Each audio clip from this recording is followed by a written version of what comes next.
بھائی نے لکھا ہے کہ ان کی ڈیٹ آف برتھ فروری ہے 23/1997۔ وہ کہہ رہے ہیں جی جو بھی کام کرتے ہیں وہ سفر ہو جاتا ہے، چیزیں ٹھیک نہیں ہوتی۔ نظر کے اثرات ہو سکتے ہیں نا، پائسز ہے، راج یوگ تو ان کا شروع ہو جائے گا 17 فروری کے بعد، ان کو خود سے نظر آنا، 17 جنوری کے بعد ان کو خود سے نظر آنا شروع ہو گیا ہوگا کہ چیزیں بہتر ہیں۔ صرف اللہ پہ یقین رکھیں اور اپنے فیئرز کو۔ اور پائسز کے ساتھ ایک اور چیز جس کا میں بار بار ذکر کرتا ہوں کہ ان کے ساتھ روحانی چیزیں ہوتی ہیں۔ یہ اچھا سوچتے ہیں تو اچھا ہوتا ہے، برا سوچتے ہیں تو برا ہوتا ہے۔ ان کو اپنی نیگیٹو سوچوں کے اوپر قابو پانا ہوگا اور یقین رکھنا ہوگا اللہ کے اوپر، انشاءاللہ یہ کامیابی ہیں۔ اچھا، ہوت والوں کے بارے میں 2000 پائسز وہ جو برج ہوتا ہے وہی پائسز ہے نا، تو یہ پائسز جو ہے ان کا راج یوگ آ گیا ہے، ان کی چیزیں بہتر ہیں۔ ان کو اپنے کام کے اوپر، اپنی پریکٹیکلٹی کے اوپر، اپنے بزنسز کے اوپر، نوکریوں کے اوپر کام کرنا ہے۔ اس وقت ہائی ٹائم ہے اپنے کیریئر کو سیٹل کرنے کا۔ پازیٹیو مٹیریلزم بن رہا ہے۔ پازیٹیو مٹیریلزم کا مطلب ہے نیا گھر، نئی گاڑی، چیزیں ان کی بہت بہتری کی طرف آ رہی ہیں۔ تو حالات تو ان کے اللہ کی کرم نوازی سے بہتر ہوتے جا رہے ہیں، جو ہوتے جائیں گے آنے والے وقت میں۔ اچھا سر، کیپریکون کے بارے میں وہ کریں، بتائیں 2023 کیسا ہوگا؟ اور یہ کیپریکون سے مراد یعنی کہ جن کی ڈیٹ آف برتھ ہے 22 دسمبر سے 19 جنوری تک، ان کے بارے میں تھوڑا۔ کیپریکون کے لیے لک بہت اچھی ہو گئی ہے جی۔ کیپریکون کو محنت کرنی پڑے گی، محنت سے اپنے آپ کو سیٹل کرنا پڑے گا۔ کیپریکونز کے لیے چیزیں بڑی اچھی طرف ٹرن کر رہی ہیں۔ اور فروری کے لکی بروج میں بھی مجھے اب ایگزیکٹلی نہیں یاد، میرے کو ظاہر سی بات ہے بہت ساری چیزیں میں دیکھ کے رکھی ہوتی ہیں، مجھے لگتا ہے کہ کیپریکون فروری کے لکی بروج میں بھی شامل ہے، اور ان کی چیزیں بہتری کی طرف آئیں گی اور آتی جا رہی ہیں انشاءاللہ تعالی۔ انشاءاللہ۔ اچھا سر، آپ نے کہا تھا سورہ رحمان پانی پر دم کریں اور اس کو بعد پڑھیں، بھائی نے لکھا ہے وہ کریں ذائقہ تبدیل نہیں ہوا، تھوڑا گائیڈ کریں۔ بتاتا ہوں سر، سورہ رحمان دم کرنے کی تو میں نے بات ہی نہیں کی۔ سورہ رحمان کو آپ اگر مذہبی کوئی ورد وظیفہ سمجھیں گے تو پھر آپ کا کچھ بھی نہیں بنے گا۔ اس کو سائنٹیفکلی سمجھیں۔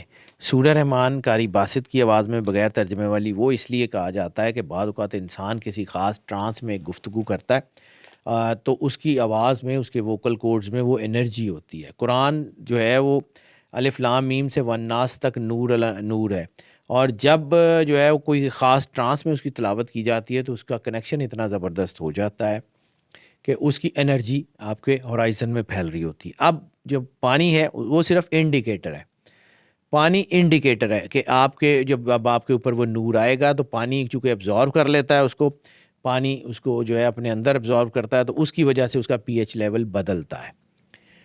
جب میں نے عرض کیا تھا کہ یا تو پانی میٹھا ہوگا، یا خوشبو ہوگی، یا زمزم بنے گا، تینوں میں سے کوئی ایک کام ہو گیا، تو اس کا مطلب ہے کہ جس اللہ نے اس پانی کا پی ایچ لیول بدل دیا وہ آپ کے اندر تو سب کچھ بدل چکا ہوگا۔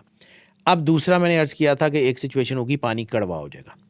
کڑوا ہو جائے گا اس کا مطلب یہ ہے کہ کوئی نہ کوئی آپ کی ایسی چیز ہے جو اللہ کو ناپسند ہے، جس کی وجہ سے یہ کام آپ کا رکا ہوا ہے یا کوئی کام نہیں ہو پا رہا، تو آپ نے اللہ سے رجوع کرنا ہے، معافی مانگیں، جو کچھ بھی کرنا ہے اللہ سے کریں، اس کے بعد یہ آٹومیٹیکلی ٹھیک ہو جائے گا۔ ہاں، اب جو پانچویں سچویشن ہے جس کا ذکر انہوں نے کیا ہے کہ پانی نہیں چینج ہوا، اس کا مطلب ہے کہ when you were listening to the سورہ رحمان you were not connected to the God۔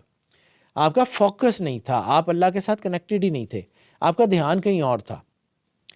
جب دھیان کہیں اور تھا، دیکھیں جنریٹر ایک خاص سپیڈ پہ گھومے گا تو بجلی بنائے گا نا، اگر وہ رک کے چل رہا ہے تو اس میں بجلی تو نہیں بنے گی۔ جب آپ کا کنیکشن کبھی ہو گیا، کبھی نہیں ہوا، کبھی آپ فوکسڈ ہو گئے اللہ کے پاس، میں نے عرض کیا تھا کہ سورہ رحمان سننے کی واحد ایک چیز ہے، وہ ہے یکسوئی۔ یکسوئی سے، دھیان سے اللہ کو حاضر ناظر جان کے اس کو سنیں، اللہ کے روبرو پیش ہوں۔ یہ کیسے ہو سکتا ہے کہ آپ کے اوپر وہ نور آیا ہو، آپ کے اوپر اللہ کی کرم نوازی ہوئی ہو، اور وہ پانی نے اس کا اثر جو ہے وہ قبول نہ کیا ہو؟ یہی تو سائنس کہتی ہے کہ پانی سب کچھ یاد رکھتا ہے۔ پانی اس ایک سیکنڈ کے 1000ویں حصے میں جیسے ہی اللہ کا نور آپ کے قریب آیا، پانی نے اس کو ایبزارب کر لیا، اس کی وجہ سے پی ایچ لیول بدلے۔ پانی تو انڈیکیٹر ہے، پانی نے تو وہ بتانا ہے جو ہوا ہے۔ پانی تو ایک سمجھ لیں کہ ایک جیسے سپیڈو میٹر ہوتا ہے وہ سپیڈ بتاتا ہے، وولٹ میٹر ہوتا ہے جو وولٹ بتاتا ہے، اسی طرح پانی نے بھی تو وہ اسپرچول میٹر کے طور پہ آپ کے ساتھ کام کرنا۔ پانی نے کچھ نہیں کرنا، دم شم سے کچھ نہیں ہوگا۔ ٹھیک ہے۔ اچھا سر، ایک اور کویسچن آیا ہے کہ جادو کے حوالے سے، جادو ہے کیا؟ جادو کیسے ہوتا ہے؟ جادو کا توڑ کیا ہے؟ کالا علم کیا ہے؟ تھوڑا سا اس کو گائیڈ کر دیں ذرا۔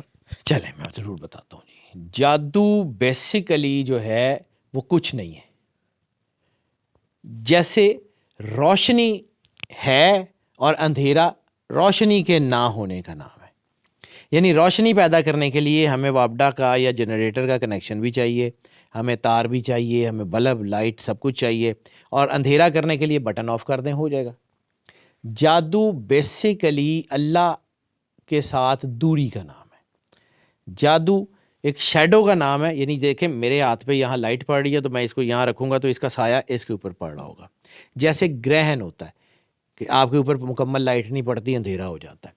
جادو آپ کی زندگی میں گرے ایریاز کی انہینسمنٹ کا نام ہے سائنٹیفکلی۔ جادو کلو گزوں میٹروں میں ہوتا نہیں ہے، مٹیریل ہے نہیں۔ جادو نظر بھی یہ ہے کہ نظر کو روڑے تو نہیں لگتی نا، کہ جی وہ اٹھا کر کے لگ گئی تو نظر لگی تو سر پاٹ گیا، یہ تو نہیں ہوتا۔ تو اسی طرح جادو جو ہے وہ ہے نان مٹیریل۔ اب جادو کو مٹیریلزم سے تو ٹھیک نہیں ہوگا، جادو کا نان مٹیریل سے علاج کرنا پڑے گا۔ اب یہ بیسیکلی جادو کی قسمیں ہیں، جیسے لائٹ کی بہت ساری قسمیں ہیں، مرکری لائٹ ہے، بڑی لائٹ ہے، چھوٹی لائٹ ہے، اسی طرح اندھیرے کی بھی بہت ساری قسمیں ہیں کہ جو ڈینس ڈارکنیس ہے، کوئی کم ڈارکنیس ہے، کوئی گرے ڈارکنیس ہے، تو اس کے مختلف ہیں۔ اب جادو کرتا کیا ہے؟ آپ ایک جگہ کھڑے ہیں، کسی بڑی تنگ اور تاریک جگہ سے کہیں سے جا رہے ہیں، ایک دم ایک لائٹ کا بہت تیز سپلیش آپ کے اوپر پڑے، آپ کا ایک دم سے بیلنس آؤٹ ہو جائے گا، آپ گر جائیں گے۔ یہی کرتا ہے جادو کہ ایک دم سے آپ کے اوپر کوئی ایسا ایک دم سے سپلیش پڑتا ہے اور آپ وہ جو ہے وہ پینک ہو کے غلط ڈیسیژن لیتے ہیں، چیزیں الٹ جاتی ہیں، وہ ہوئے جادو ہویا سی تے ساڈا پٹھا بیٹھ گیا۔ دس از پیور سائنس۔ رسالت مآب سرکار ختمی مرتبت سرور انبیاء صلی اللہ علیہ وآلہ وسلم نے فرمایا کہ ان السحر حق، بے شک جادو حقیقت ہے، والساحر کافر، جو جادو کرتا ہے وہ کافر ہے۔ اب جو ہے یہ جادو ہر حال میں ہر جگہ پہ یہ حرام ہے۔ اب ہمارے یہاں یہ کانسیپٹ یہ ہماری جو ہے وہ سوسائٹیز میں بعض اوقات یہ ہوتا ہے کہ جی اس نے ہم پہ کالا جادو کر دیا تو کالا جادو کا توڑ تو کالے جادو سے کرنا پڑے گا نا۔ نہیں، اندھیرے کا علاج اندھیرے سے نہیں ہوتا، اندھیرے کا علاج روشنی سے ہوتا ہے۔ اور اندھیرا، میں بار بار ایک ہی جملہ کہتا ہوں کہ اندھیرا اتنا طاقتور نہیں ہے کہ روشنی کی آنکھوں میں آنکھیں ڈال کے بات کر سکے۔ اللہ خود اپنا تعارف جو ہے وہ روشنی کی صورت میں کراتا ہے، واللہ نور السماوات والارض۔ تو جادو جو ہے یہ آپ کے اوپر اس وقت اثر کرتا ہے جب آپ اللہ کے سے دور ہوں۔ جب آپ اللہ کے قریب ہیں تو جرت ہی نہیں ہے کسی بھی جادو کی وہ آپ کے اوپر اثر انداز ہو جائے۔ اگر آپ کے اوپر جادو ہوا ہے تو ایک بات تو ذہن میں رکھیے کہ کہیں نہ کہیں آپ اللہ سے دور ہیں۔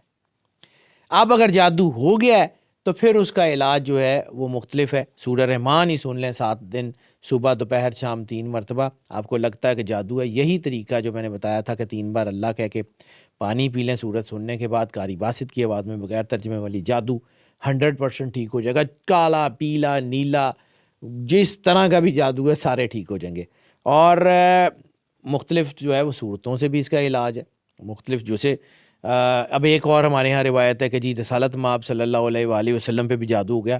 تو سر میرا نہ تو عقیدہ یہ بات ماننے کو تیار ہے، نہ رسالت مآب صلی اللہ علیہ وآلہ وسلم کی محبت مجھے اس بات کی اجازت دیتی ہے۔